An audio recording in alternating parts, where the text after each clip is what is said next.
asalaamaaleykum ñu koy xarit yi maa leen di ziar yéen ñëpp kontaan naa gis leen ñu daal di waajal léegi dem place de l'Obélisque parce que nag toogaay am j'espère que ñëpp a ngi ci jàmm. namoon naa leen nag vraiment namoon naa leen gën ngeen maa gis waaye maa ngi nekkoon ci dóor waar yu am solo maa ngi nekkoon ci ay yitte yu am solo parce que être patriote aussi c'est pouvoir travailler et subvenir à ses besoins parce que loolu day tax ëllëg fëkk du la yóbbu ay waxu ñàkk fay la du la yóbbu da ngay am ci looy concentré wu waaw léegi nag direct bi nag du yàgg je veux juste que ñu xam ñun ñooy ñan ñu xam ñun ban jeunesse lañu te dafa am ay ñaax yu ndaw yu ma bëgg ñaax président Ousmane Sonko yu ndaw rek ndax loolu mënta ñàkk ndax booy dem ci xare loo ay doo dem yow kese boo dem ci xare loo am doole xool leen ko ci mbër yi dañ leen di ngem dimbale leen jox leen yóbbal dénk leen ay wax yu am solo bàkk leen te tey nag peuple sénégalais xale yi dama leen bëgg a bàkk ñi nga xamante ne tey ñu ñoo bokk gis-gis te di wax ñi nga xamante ne bokkuñu ak ñoom gis-gis duñu ay noon un peuple un but une foi duñu ay noon muy ci ñun ak wala ci ñeneen man début bi ci coow yu njëkk ya ci laa njëkk a génn wax lu am solo wax sama position mu metti woon lool ñi ma ëpp doole ñi ma ëpp xaalis ñi ma ëpp parti politique ñi ma gën a xam politique ñi ma gën a muus ñëpp toog ne tekk dëkk bi ne tekk ñëpp ne tekk te laa génnee wax kon sama position du ma sa changé tey buñ ma déggul gis naa ay message yu bari mais buñ ma déggul nañ xam ne dafa am ci yitte yu ma ne mais maa ngi xool maa ngi déglu heure vote nag ma dem jël sama carte sànni ko ki ma saf. Alors tey Adama Gaye monsieur Adama Gaye laa invité bu nekkee mu ngi en ligne je vais voir d'ailleurs s'il est là pour ma invité ko ñu mën a waxtaan bu gàtt maa ngi jaajëfalaat ñëpp di kontaan ci ñëpp tey place ba macha allah foo sànni mbàtt mu tàkk moo tax dañuy pare nii incha allah ci kat mu suñu borom daal di dem.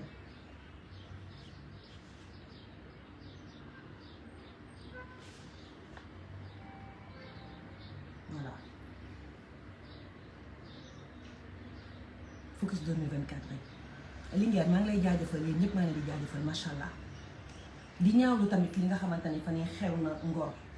Sénégal ñun peuple bi bari nañ wax ci internet bi mais xeex bi dëgg dañuy bàyyi suñu loxo waxuma la nag waa ci dem xeexi déedéet wootewu ma émeute wootewu ma loolu yëpp mais dafa am façon xeex boo xamante ni j'ai l'impression que des fois ñu patriotes yëpp dañuy réer coow li bari na ku ne teel ñu daw la nga amul ni ay weñ. te pourtant bu ñu xoolee leader bu ñu am war a mën a xam ne fëkk warul yóbbu kenn fan yi xew bari na saaga yi bari na loolu warul nekk ñun ban jeunesse lañ doon parce que gis nga tey bu ñu nangoo lii ëllëg monsieur Sonko bu ko yàlla defee président 6 mois laa ko may ñu koy faral tey ñoo koy yàq ëllëg kon nañ xam lan mooy suñu cible nañ xam ban façon xeex ñu bëgg xeexu saaga xeexu yàq xeexu xaste est-ce que ñun façon xeex boobu moo am solo je dis que non aujourd'hui monsieur Sonko dañ ko war a gën a inciter gën ko ñaax mu xam ni il est face et il est accompagné d'une jeunesse incroyable. Abdoulaye Wade, monsieur Abdoulaye Wade la may fàttali ba mu nekkee xale bi mu nekkee plus jeune. Cette jeunesse qu'il a portée ñu nekkoon xale di gis xale yi di daanu ngir moom daanooñ pour jëmmam de mais dëkk dafa sax ci nit dëkk nga nekk patriote nga bëgg sa réew parce que ñëpp ay patriote lañu waaye nag waruñu juum waruñu nangu tey même ci biir ñuy seetaan ñoo xam ne dañuy toog di saaga di yàq yéen léegi bu ñu xoolee genre yooyu mais lan la ñu mën a gindi suñu Sénégal ñoo xam ne diw baax na diw bon na diw a ngi mais non faut arrêter ku neex waaye jóg wax la la saf ci nit ñi di ci kontaan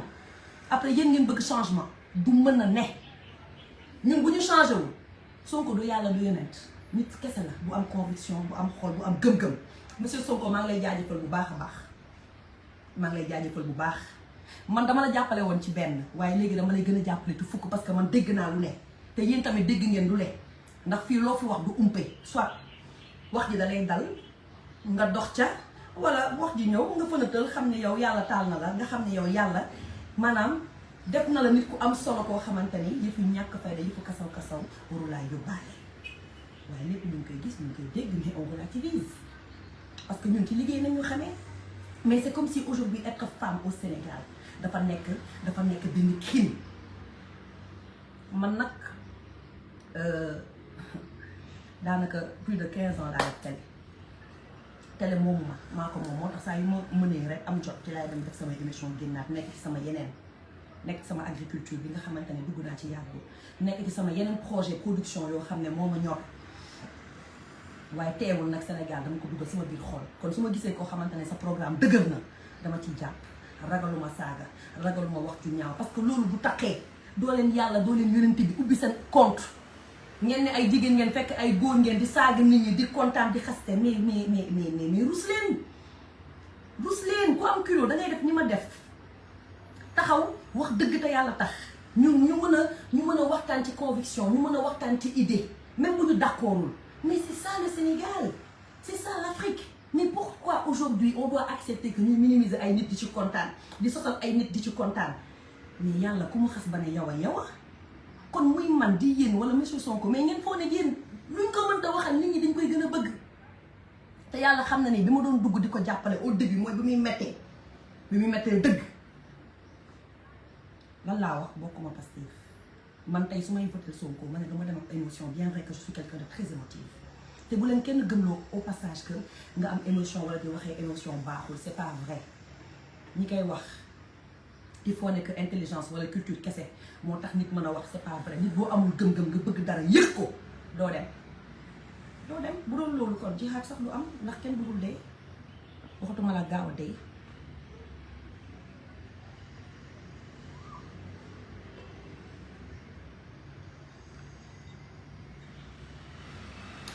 Je vais vous lire une citation de Nelson Mandela ngeen déglu ko bu baax nee na être libre ce n'est pas seulement de se débarrasser de ses chaînes être libre c'est vivre d'une façon qui respecte et renforce la liberté des autres c'est très important parce que aujourd'hui tey je prends l'exemple bu ndaw rek ci Gabrielle Kane aujourd'hui moi ça me fait mal que les gens disent du n'importe quoi sur elle mais elle a le droit aujourd'hui c'est une Sénégalaise elle a le droit de soutenir qui elle veut waaye ñun tamit wala ñi nga xamante ne ñii politique wala bokk Pastef am ngeen maqaama yéen tamit ngeen bàyyi ko mais ngeen daje ci loo xamante ne ay débat di la man foofu laa bëgg tey ñu ñëwee monsieur Barthélémy Dias tey toog na tenir tête Sonko mais am na ci droit pourquoi en faire un tollé lu tax le peuple est et restera souverain moi c'est une personne que je respecte beaucoup am na loo xamante ni peut-être bu ko waxee dal ci kaw Sonko et cetera mais man je me dis que monsieur Sonko tey bu nekkee dafa bëgg jël réew mais il faut mu assumer waaye nag bu mu dugg ci lépp bu ku nekk dafa jug di wax ak moom rek mooy jug di tontu xaw ma ndax comprendre ngeen sama logique ou pas. Mimi Touré barki Dembo Ndiaye elle était avec le président te Sonko ci ay vision wam dafa bëggoon def benn rupture bëgg na ko am na yéene bi c'est pas un politicien c'est une personne qui aime le Sénégal te incha allah jeunes yi bu nekkee taxaw nañ manko dinañ ko jox li mu soxla ngir ñu mën a jëm kanam waaye ci kaw nag mu teg mu teg programme bu am solo moo tax je vous invite à aller suivre son programme jotna.org c'est bien beau d'aimer monsieur Sonko mais c'est encore mieux de comprendre sa vision c'est encore mieux de comprendre l'homme qu'il est man bokkoon naa te ñuy xalaat que des fois monsieur Sonko day génn gu bari parce que xam nga lu tax xale yi bëgg nañ ko ñiy voté bëgg nañ ko la preuve élection yi boo leen seetee ba seet erreur bu amul woon ci fichier yi ci seen liste yi plutôt mais waxuma la 180 mais dañuy jël 80%. mais yàlla lii la dogal parce que nag nit doo jug rek lépp sotti expérience la bugguma mu jug ci lu nekk monsieur Sonko xam naa ni vidéo bi di nga ko gis xale yaa ngi sa ginnaaw ñoo lay waxal am nga ñu la wër am nga koo xam ne moo yor sa communication nga taxaw imposé wu heure wax mu génn di wax yow nga nekk à l'abri heure élection nga génn parce que amatul looy wax parce que wax nga nit ñi dégg nañ la léegi nag am na ñoo xamante ni ay sénégalais lañu bokku leen vision ñooñu nag laa bëgg tey pardon ñooñu laa bëgg tey monsieur Sonko nga commencé di génn ci li nga xamante ni mooy sa programme bul génn ci li ñu la def parce que li ñu def ñu ngi koy gis waaye mënuñ ko faj yoruñu doole yoruñu nguur yoruñu dara waaw ñoo yor suñu carton te ñooy peuple bi fii ku fi falu ñoo la fal foofu laa bëgg ngeen xalaatee foofu laa bëgg ñun ñu xalaatee xel nag du doy mais aujourd'hui diplôme bëri diplôme du moo tax nga am culture générale bëri diplôme du tax nga bëgg sa réew bëri diplôme du tax tamit nga foone yow war ngaa mën a xeeb sénégalais yi waaw foofu laa mën a waxee pour ñi nga xamante ni vraiment ñooy toog di jaxase xelu réew mi te tamit xoolal ñuy yaru xam ngeen lu tax ñu war a yaru tey aujourd'hui am na ñoo xamante ne man par exemple sama position man yàlla xam na ni man bañuma président Macky Sall bañuma ko mënuma ko bañ parce que am na lu mu def ci lu am solo waaye nag ci kàddoom laa koy jàppee parce que dafa ne ñaar lay def bàyyi ñu xeexaloon ko nag ma bokkoon ci ñuy wàcc xeex preuve yaa ngi fi ñi ma àndaloon na ngi fi bokkoon fekkee ma ci boole am naa ay photo yoo xamante ne dinaa ko publier comprendre ngeen du ma jug rek di wax dama yàgg toog di def ay action yoo xamante ni man yaakaar naa ne action yooyu buñ ci jàppee dëgg day jëmale Sénégal kanam mais des fois la jeunesse ne suit pas des fois y a personne derrière da ngay wér ci xeex bi waaye du tax ñu bàyyi kon président tey man dama bëgg mu gën a mën a respecter ses opposants man dama bëgg tey ni oui ni non mais c'est une insulte à la nation à la jeunesse sénégalaise man loolu rek moo ma ci metti le président c'est un grand homme c'est un visionnaire c'est un sénégalais dañ ko war a jox cër waaye nag moom tamit mu delloo cër boobu sénégalais yi delloo cër boobu monsieur Ousmane Sonko parce que Sonko du ko ndaw de Sonko du ko ndaw te ñu ngi koy tam dëmm te gisuñ ko benn yoon nag mu seeñu yaxu liir moo tax nag tey damaa bëgg ñëpp ñu mën a génn ñi nga xamante ni am nañu gëm-gëm pas même boo gëmul sax Ousmane Sonko am na loo xam ne metti na la ci dëkk bi dañoo war a wàccandoo doxandoo comme la marche est autorisée ku nekk mën a jàppale sa leader ku nekk mën a ñaxtu sa ñaxtu personnel ku nekk mën a déglu te di wax ci tamit que fichier yi damay jéem a tënk wax ji mu gën a gaaw parce que 16 heures léegi ñu jot te damaa war a fichier yi ubbi bi dafa gàtt lool di ñaan bu nekkee mën nañ ko yokk ce serait vraiment génial parce que ñun Sénégalais dañoo am habitude boo xamante ne duñ ko mën a changer du jour au lendemain mais aujourd'hui Sénégal majeure partie des Sénégalais c'est là ils sont jeunes la population sénégalaise est très très dynamique et très jeune kon war nañ mën a am minimum 3 mois pour mën a dem inscrire alors je ne comprends pas pourquoi peut-être c'est pour am benn même fichier bi wala xool ko et cetera je dis pas que njuuj njaaj dina mën a am parce que njuuj njaaj peut-être bu amoon Yewwi Askan Wi du mën a toll fii mu toll mais war nañ mën a gën a yaatal vraiment que la démocratie xam nga mën a que la démocratie puisse se hisser très haut comme le drapeau du Sénégal c'est ça une nation qui se respecte c'est ça une nation léegi nag ma ñëwaat ci monsieur Adama Adama alors Adama Gaye bu nekkee mën nañ ko message Adama Gaye bu nekkee mën nañ ko message mu ñëw parce que moom rek laay déglu nii dommage il n'a pas encore fait sa demande comment devrais-je faire alors exactement Pape Abdoulaye lii laa bëgg a wax mais xam nga xel du doy te xam nga monsieur Sonko des fois ku ñu xoxotal rek nga wax amatul vie damaa bëgg nekk président kese dégg ci lu nekk man li ma toogee am lu ma dégg sax sama diggante ak moom te dama mosuma ci wax nag parce que safuma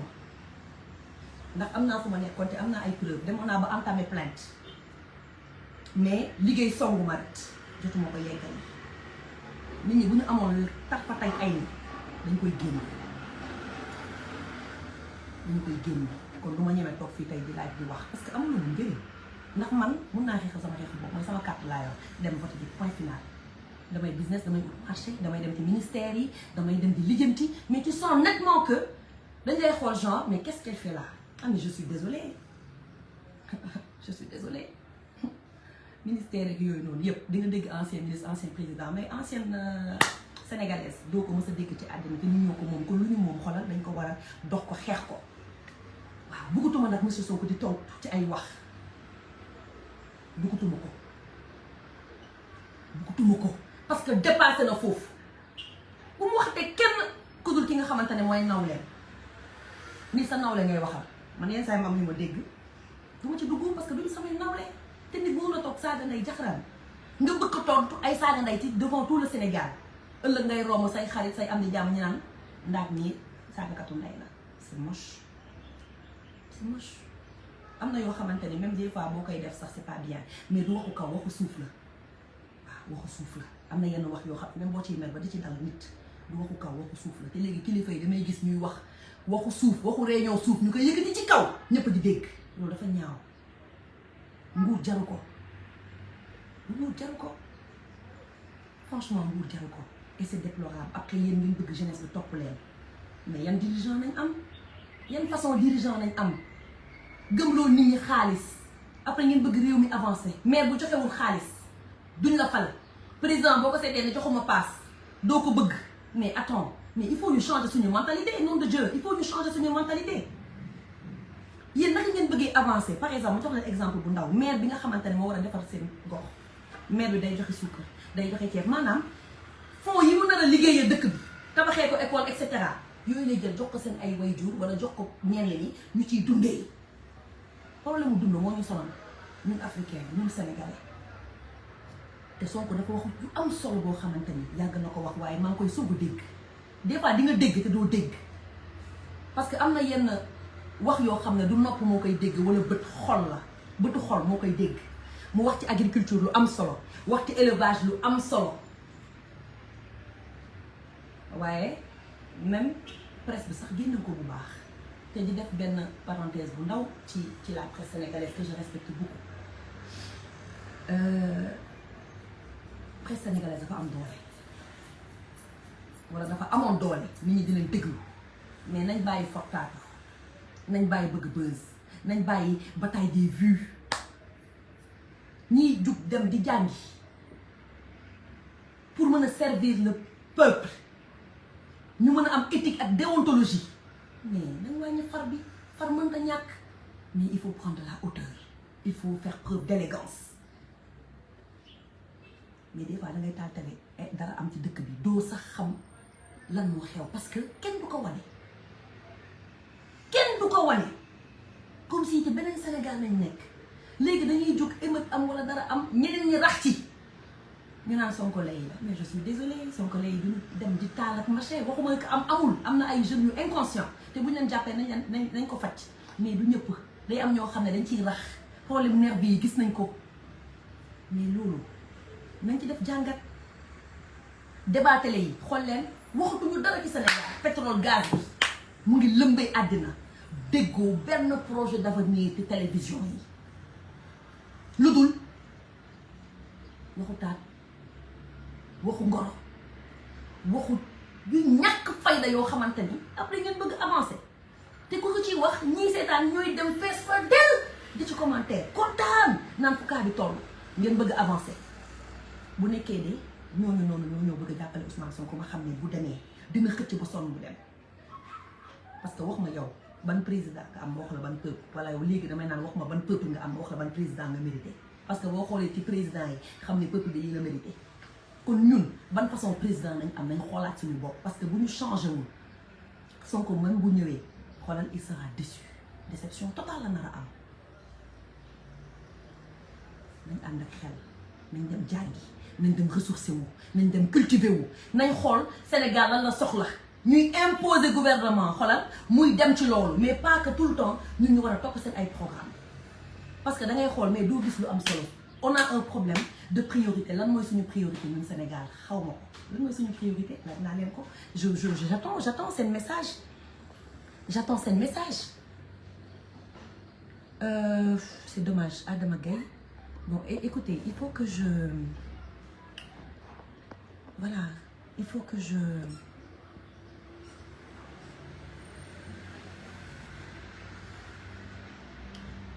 oh là là là là là c'est dommage hein mais man sama modérateur bi moom tamit ana moom dama waaye message leen ma Adama Gaye ban heure mais foog ñu dem ah 16h lay ma jot doo jéem a kii tons ba xam baal leen ma tuuti waaye baal leen ma parce que Adama Gaye quand même j'avais vraiment besoin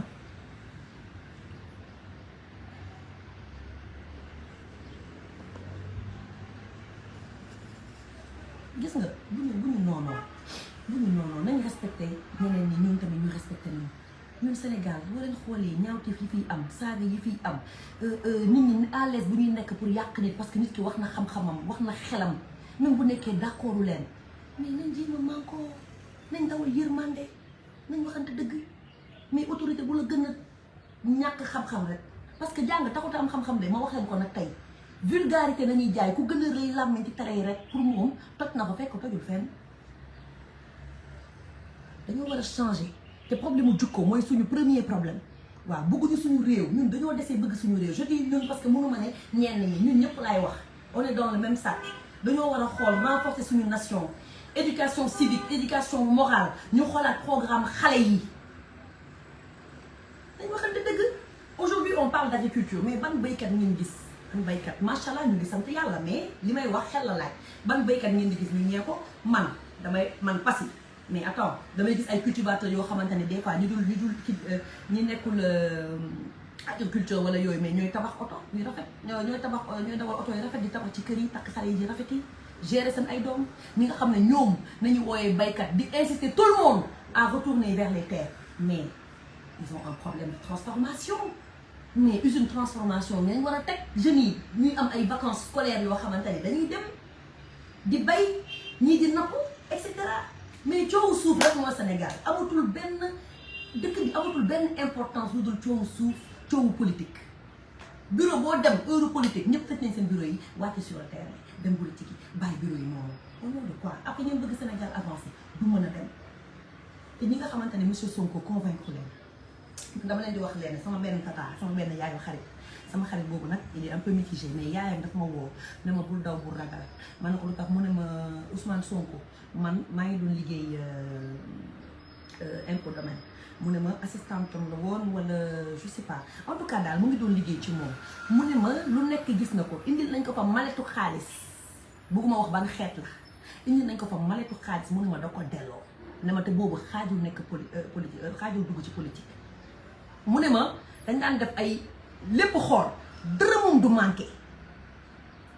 mu ne ma man mag laa dee laa gën a jege que leneen mu ne ma kon fi nga teg sa loxo fi nga teg sa tànk foofu la lii la ma wax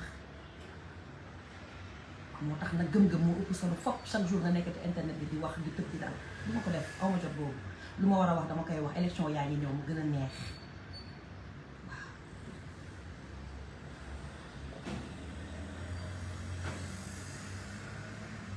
non c'est ça cher lii lay wax si on change pas la mentalité du dem voilà maintenant il faut que ñu dem quand même parce que bon malheureusement je pense que je vais reporter damay reporter waat le temps nag ñu dem place de l'Obélisque. C'était un petit message pour renforcer pour souder pour ñu mën a manko pour ñu mën a booloo ñu mën a xam ñoo bokk benn objectif ñu mën a respecter wante te monsieur Sonko ku ko nar a téye pour mu dem ci élection loolu du ko teree dem